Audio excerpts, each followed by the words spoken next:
नमस्कार दोस्तों। कन्या राशि में ही सितंबर महीने में रवि, बुध और शुक्र ये जो तीनों महत्वपूर्ण ग्रह हैं वो केतु की युति में जा रहे हैं। उसी प्रकार जो कन्या राशि है वह ग्रहण के प्रभाव में देखी जाएगी। उसी प्रकार कन्या राशि का जो स्वामी है बुध वो करीबन 4 तारीख से लेकर 24 तारीख तक का जो समय है वो व्यय भाव में भ्रमण करेगा, जिसे हम अशुभ भाव भी कहते हैं। बाकी के जो भी ग्रह हैं उनके और अभी जो भी हमने ग्रह के उसके जो प्रभाव परिणाम होंगे वो सितंबर के लिए कन्या राशि के लिए किस प्रकार के होंगे, ऐसी कौन सी बातें हैं जिस पर ध्यान देना आवश्यक है। उसी प्रकार डे टू डे लाइफ में भी जो ग्रहों के जो योग है उसके प्रभाव परिणाम किस प्रकार के होंगे, सभी के बारे में डिटेल में चर्चा इस वीडियो में हम करने वाले हैं। तो सबसे पहले हम चर्चा करेंगे कि आपका जो स्वास्थ्य है मानसिक या फिर शारीरिक वह किस प्रकार का होगा। जैसे कि कन्या राशि का जो स्वामी है बुध, जो कि आपके लाभ भाव में भ्रमण कर रहा है, 5 तारीख के बाद यह आपके व्यय भाव में भ्रमण करेगा, वहीं पर करीबन 24 तारीख तक रहेगा। उसी प्रकार आपके राशि में रवि, बुध और जो शुक्र है वो भ्रमण कर रहे हैं, और वे सभी जो ग्रह है वो केतु के युति में भी जा रहे हैं। उसी प्रकार आपके राशि का जो षष्ठेश है शनि, जो कि षष्ठ भाव में ही भ्रमण कर रहा है, लेकिन वो वक्री है। उसी प्रकार आपके राशि का नंबर 1 का अशुभ ग्रह फलदायी ग्रह जो कि है मंगल, जो कि आपके दशम भाव में भ्रमण कर रहा है शत्रु राशि में। तो कुल मिला के देखा जाए तो आपकी जो राशि के लिए ये जो महीना है वो ठीक नहीं रहेगा। खास करके स्ट्रेस, टेंशन और फ्रस्ट्रेशन, ये जो सभी भावनाएं हैं वो काफी ज्यादा देखी जा सकती है। वैसे भी देखा जाए तो आपकी जो राशि है वो बहुत ही ज्यादा अलर्ट रहते हैं। सभी राशि में सबसे ज्यादा अलर्ट राशि आपकी की मानी जाती है। लेकिन इसके बावजूद भी जो प्रॉब्लम आएंगे वो अनसीन होंगे, मतलब आप सोच भी नहीं पाओगे, क्योंकि खास करके जैसे मैंने शुरुआत में कहा कि आपकी जो राशि है वो ग्रहण के प्रभाव में देखी जाएगी। तो खास करके इस महीने में किसी भी प्रकार के महत्वपूर्ण निर्णय बिल्कुल भी नहीं जाना, आउट ऑफ द वे जाके काम कोई भी नहीं करना। अगर करते हो तो उसमें भूल चूक होने की संभावना पूरी की पूरी बनती है। तो ध्यान रखिए, तो अलर्ट रहना काफी महत्वपूर्ण है। इस महीने में आपका घूमना फिरना ज्यादा हो सकता है, लेकिन उससे मिलने वाले जो रिजल्ट्स होंगे वो जैसा आप चाहते हो उस प्रकार से मिलने की संभावना काफी कम बन रही है। तो आपको इस संपूर्ण महीने में, मतलब सितंबर 2024 में, बहुत ही ज्यादा अलर्ट रहना होगा। लेकिन इसके बावजूद भी काफी ज्यादा महत्वपूर्ण ग्रह जैसे कि शुक्र है, बुध है, वो भी आप ही के राशि में भ्रमण करेंगे। खास करके जो शुक्र आपके राशि के लिए नंबर 1 का जो शुभ ग्रह है वो आप ही के राशि में भ्रमण कर रहा है। तो यहाँ पर भी यह बात है कि पूरी तरह से अशुभ फलदायी नहीं है, लेकिन जो भी दिन अशुभ फलदायी होंगे या फिर जो 2-3 दिन अशुभ फलदायी होंगे वो, या फिर उससे ज्यादा, उसके बारे में हम डिटेल में चर्चा करेंगे। तो सबसे पहले अब हम चर्चा करेंगे कि आपका जो आर्थिक स्तर है वो किस प्रकार का होगा, फाइनेंशियल स्टेटस है वो किस प्रकार का होगा। जैसे कि आपके राशि का जो धनेश है शुक्र, जो कि आप ही के राशि में भ्रमण कर रहा है 19 तारीख के बाद, ये आपके द्वितीय भाव में भ्रमण करेगा। आपके राशि का जो पंचमेश है शनि, जो कि आपके षष्ठ भाव में भ्रमण कर रहा है, वक्री है। आपके राशि का जो अष्टमेश है मंगल, जो कि आपके दशम भाव में भ्रमण कर रहा है, और आपके लाभ भाव में बुध का भी भ्रमण है। कुल मिला के देखा जाए तो इस महीने में पैसे से रिलेटेड या फिर जो फाइनेंस है उससे रिलेटेड कोई बड़े प्रॉब्लम देखे नहीं जाएंगे। हालांकि आपको कुछ अच्छे लाभ वगैरह मिल सकते हैं। देखिए यहाँ पर एक बात है, जो रवि है वो करीबन 17 तारीख के बाद आप ही के राशि में भ्रमण कर रहा है। तो थोड़ा सा आपकी जो स्पेंडिंग रहेंगे या फिर खर्चे रहेंगे उस पर थोड़ा सा ध्यान दीजिए।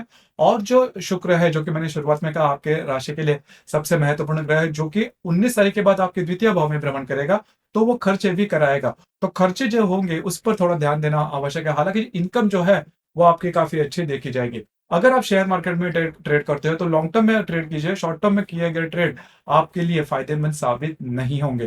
तो इन चीजों पर थोड़ा सा ध्यान देना आवश्यक है। तो कुल मिला के देखा जाए तो यदि मतलब आपका जो फाइनेंस रहेगा वो नॉर्मल रहेगा, इनकम जो रहेगी वो अच्छी रहेगी, लेकिन आपके जो खर्चे है उस पर थोड़ा ध्यान देना आवश्यक होगा। उसी प्रकार फैमिली का जो सुख है इसके बारे में अगर देखा जाए तो आपके राशि का जो चतुर्थेश है गुरु, जो कि आपके लाभ भाग्य भाव में भ्रमण कर रहा है, हालांकि वो मार्गस्थ भी है, जो कि काफी अच्छी बात है।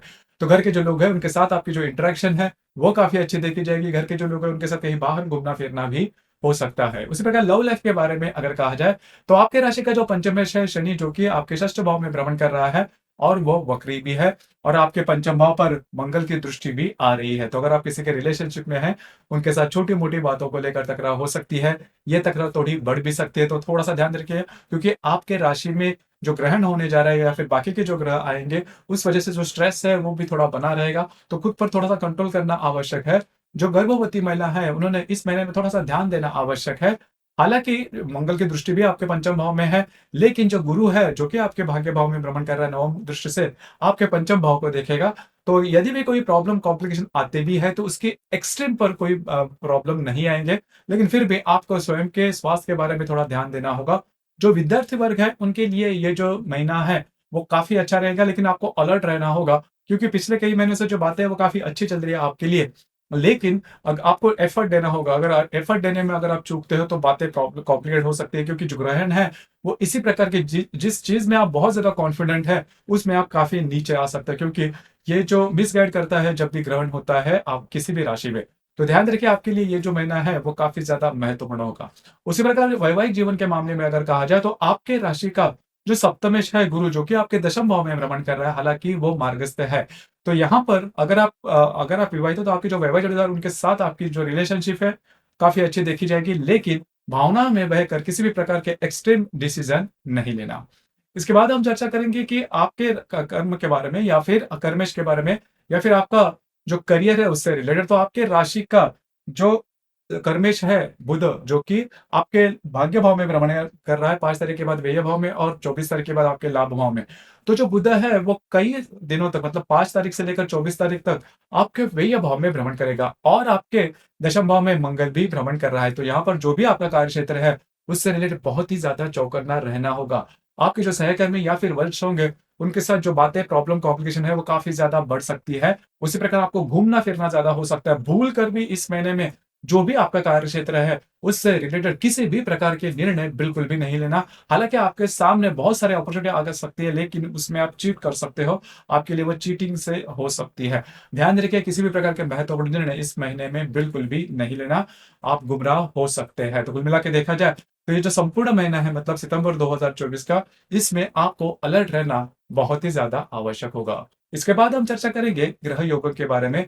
ग्रह योगन के जो परिणाम है वो डे टू डे लाइफ में या फिर दैनिक जीवन में आप पर किस प्रकार से प्रभाव करेंगे। तो सबसे पहले दिनांक 3 तारीख को नेपच्यून और मंगल का केंद्र योग होने जा रहा है। नेपच्यून जो कि आपके सप्तम भाव में भ्रमण कर रहा है और जो मंगल आपके दशम भाव में भ्रमण करेगा, दोनों का त्रिकोण योग होने जा रहा है। तो जहां पर आप काम करते हो या फिर जो भी आपका कार्य क्षेत्र है, वहां पर के जो सहकर्मी होंगे उनके साथ छोटी-मोटी बातों को लेकर टकराव हो सकता है। आपको लग सकता है कि आपसे आपसे बहुत ज़्यादा काम लिया जा रहा है या फिर आपके काम की कदर नहीं हो रही है, लेकिन ऐसा बिल्कुल भी नहीं है। मैंने जैसे कहा कि थोड़ा-सा आप मिसगाइड हो सकते हो, तो किसी भी प्रकार के महत्वपूर्ण निर्णय कार्य क्षेत्र से रिलेटेड बिल्कुल भी नहीं लेना। इसी प्रकार दिनांक 4 तारीख को केतु और शुक्र की युति होने जा रही है आप ही की राशि में। अब यहाँ पर 2-3 बातें जिस पर ध्यान देना आवश्यक है। केतु शुक्र की जो युति है, वो आपसे जो खर्चे हैं वो ज़्यादा कर सकती है, ध्यान रखें। लेकिन यहाँ पर एक दूसरी काफ़ी अच्छी बात भी है कि अगर आप धार्मिक या फिर आध्यात्मिक मार्ग में हैं, तो उसके कुछ अच्छे अनुभव आपको इन दिनों में मिल सकते हैं।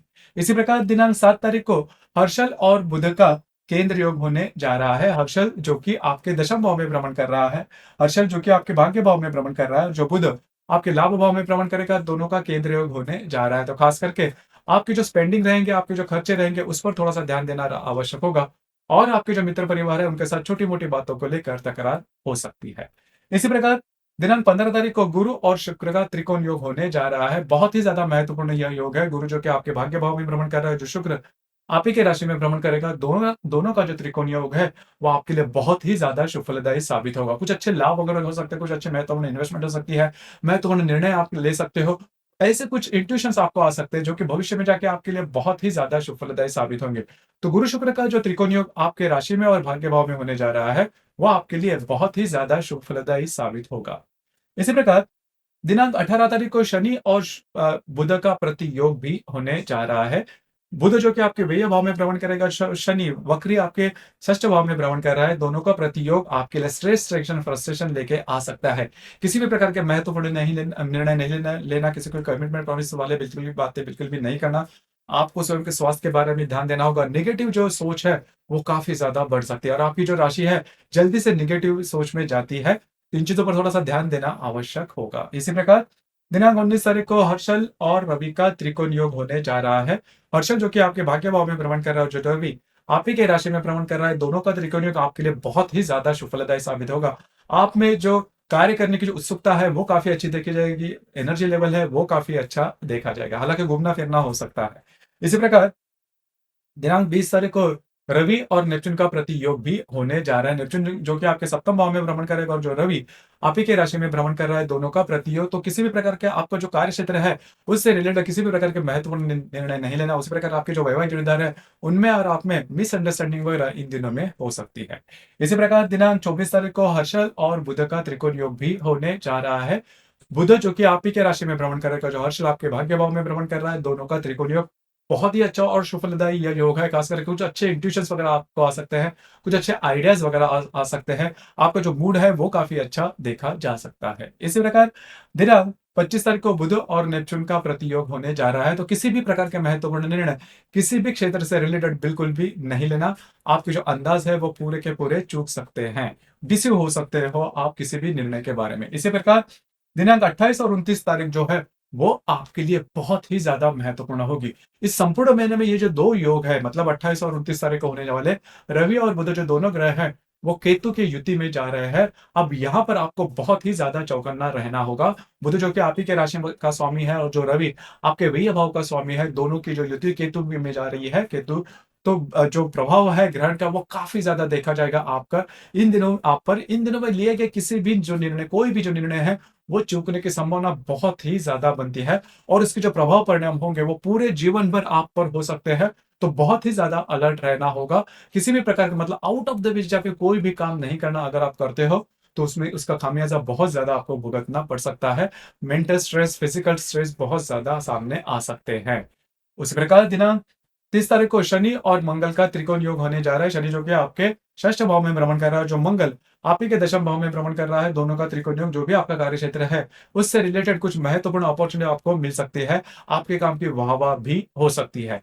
इस महीने की जो अमावस है वो 2 तारीख को होने जा रही है आपके व्यय भाव में, जो 17 तारीख को पूर्णिमा होने जा रहे हैं। तो व्यय भाव की जो अमावस है वो स्ट्रेस प्रेशर लेके आएगी। उसी प्रकार जो मैंने कहा कि थोड़ा सा ग्रहण का जो प्रभाव है वो भी आपके राशि पर देखा जाएगा। तो इस महीने में मैंने जैसे शुरुआत में ही कहा, किसी भी प्रकार के आउट ऑफ द वे जाके काम नहीं करना। आपके जो अंदाज है वो चुक सकते हैं। वैसे भी देखा जाए तो अमावस्या और पूर्णिमा के दिन रविचंद्र का जो आकर्षण होता है पृथ्वी के प्रति वो काफी ज्यादा पाया जाता है। इस वजह से जो लिए गए निर्णय है वो चूकने की संभावना भी काफी ज्यादा बनती है। तो दोस्तों ये था कन्या राशि का सितंबर 2024 का संपूर्ण राशिफल। धन्यवाद।